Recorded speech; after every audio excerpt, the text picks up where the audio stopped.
Yesterday in Ilorin, the Kwara State capital, July 31, 2025, in the High Court sitting in Ilorin, the Kwara State capital, judgment was given on the Islamic cleric Abdulrahman Bello, who killed his girlfriend for money ritual. And the sentence was that he should be executed by hanging. And most people who are well-meaning expressed joy that justice is being done. But on reading some newspapers to get details and clarifications, I found that there are two sentences on two counts. One, that because it was found with human parts and human blood,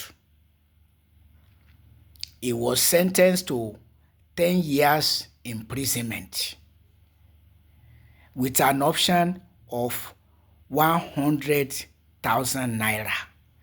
10 years imprisonment or 100,000 naira, not 100 million naira, 100,000 naira, or 10 years imprisonment for being in possession of human parts and human blood.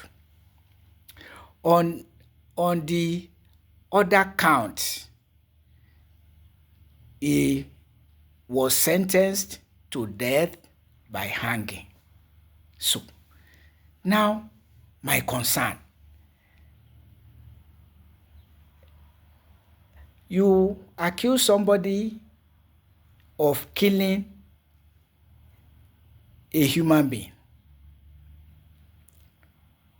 and you sentence him to death by hanging. So, is it not immaterial that is found with human parts and human blood? So, I see being sentenced to 10 years imprisonment on the trumped up charge of being in possession of human parts and human blood, to grant him 10 years of further existence, within which he could escape, helped to escape, or even granted pardon by a sympathetic state governor. Otherwise, you have given somebody death sentence. Rather than letting him to go and die, you find an excuse to grant him 10 years of imprisonment.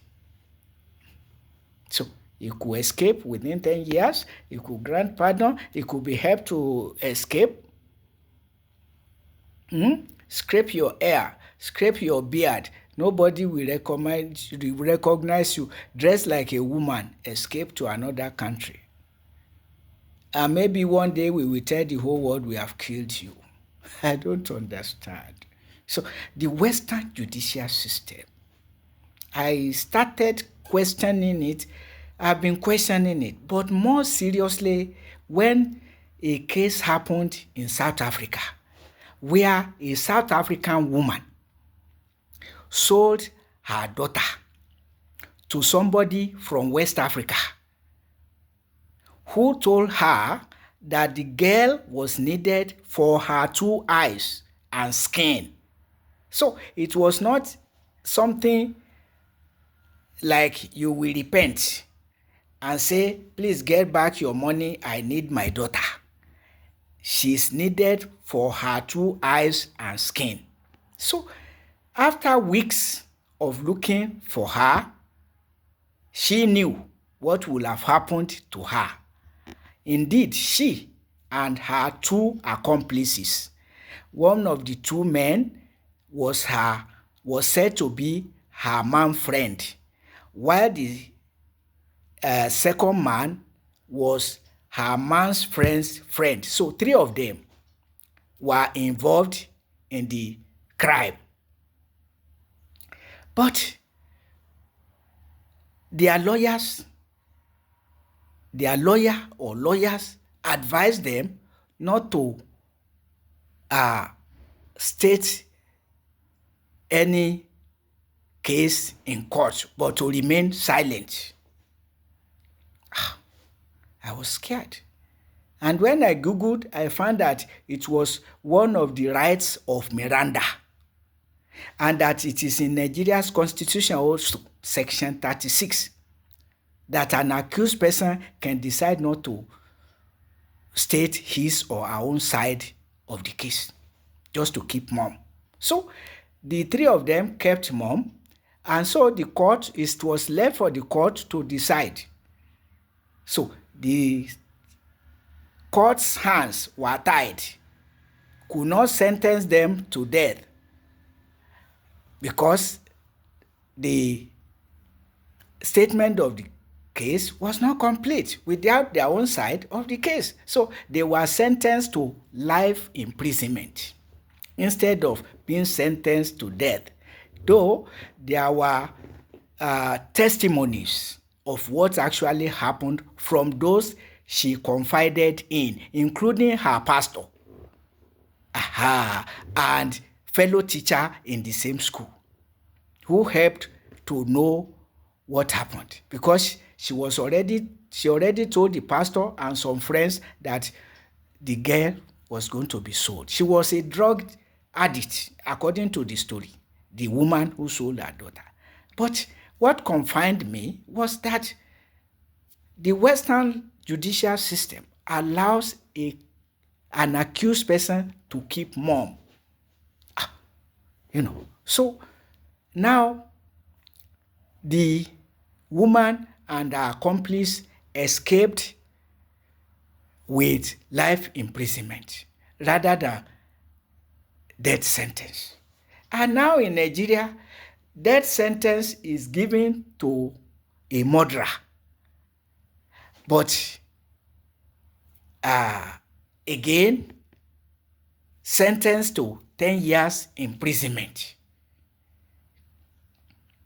so that is given the grace of 10 years of living, during which he could help to escape, or pardoned by a sympathetic governor.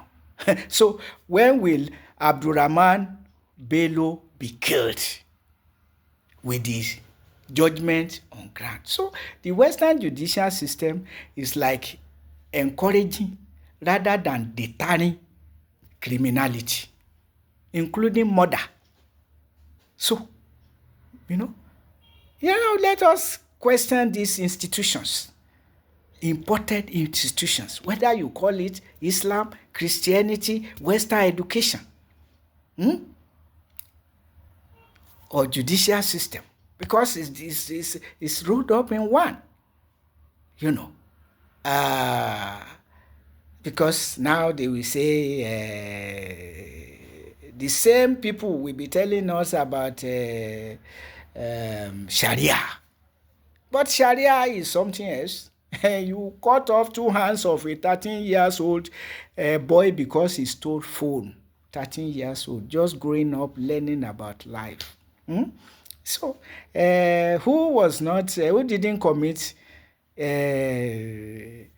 what do you call it now? Childish activities. Childish, infantile activities until you go through maturity. So that's not what I'm talking about, because that in itself, the Sharia in itself, the way it's being executed, even in South Africa, a 16-year-old boy caught with fornication was killed the very moment he was caught. 16 years old. 16 years old. That was Saudi Arabia, I mean to say, not South Africa, Saudi Arabia. So we can't go by that type of strict law that seems to be blind to age, but the fact that something wrong is done, fornication, and they killed him immediately. Yes, they killed him to dispose him immediately. I don't know whether Saudi Arabia has repented of that or not, but in Nigeria, was it this year or last year, the two hands of a 13-year-old boy who stole a phone. Those who are stealing billions in the name of fuel subsidy, what do you do to them? Transferring funds to indigent households. What do you do to them? But so this is the issue. These Western institutions won't be very, and these imported institutions, religio-political, even educational, you have to be very careful of them, because they are encouraging criminality, human exploitation, corruption. You give something with the right hand, and you take it back with your left hand, and that is justice for you.